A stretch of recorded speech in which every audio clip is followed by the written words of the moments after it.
It will finish retracting all the way at around the T-minus 3 minute and 4 second mark.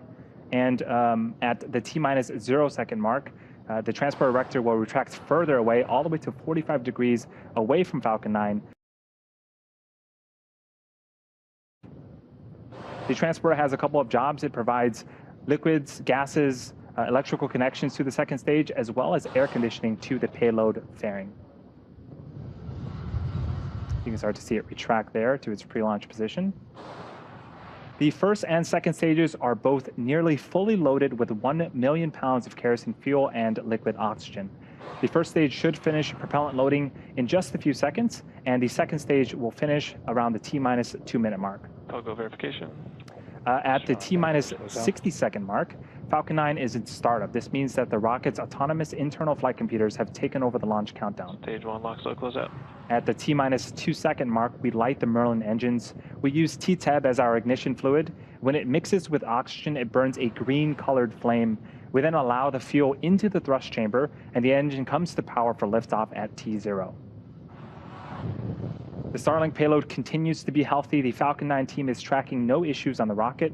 Weather is also looking great, and the range is still remaining green for launch.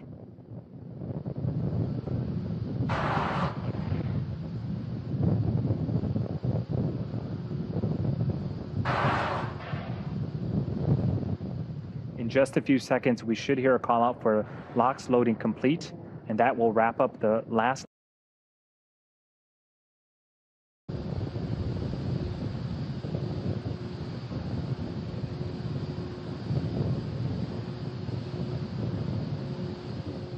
You can start to see or hear some hissing and see those white clouds starting to form around Falcon 9. That is normal for us at this stage. The white clouds are LOX venting from our transport erector lines.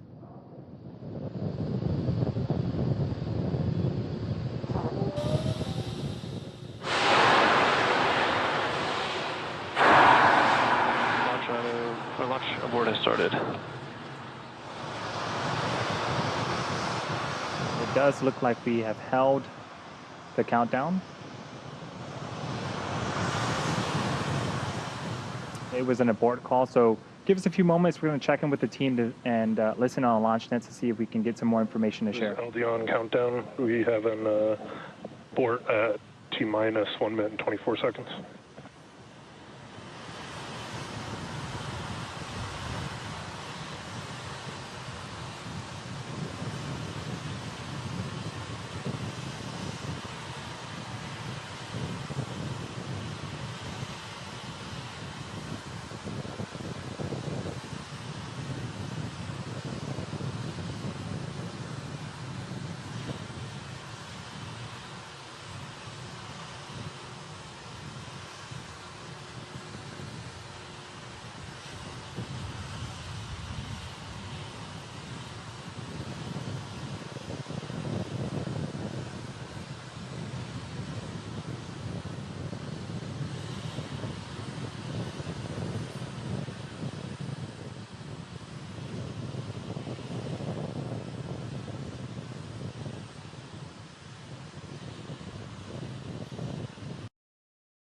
You just heard that we had an abort to the countdown around the T-minus 1 minute and 24 second mark.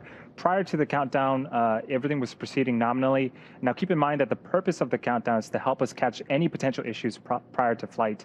There are 1,000 ways launch can go wrong, and only one way can go right. And given that, we are overly cautious on the ground, and if the team or vehicle sees anything that looks even slightly off, they'll stop the countdown. Overall, the vehicle and payload are healthy and remain in good health. The next launch opportunity is tomorrow, March 1st at 8:15 p.m. Eastern Time. Hopefully you'll join us again for our next attempt. Until then, thanks for joining.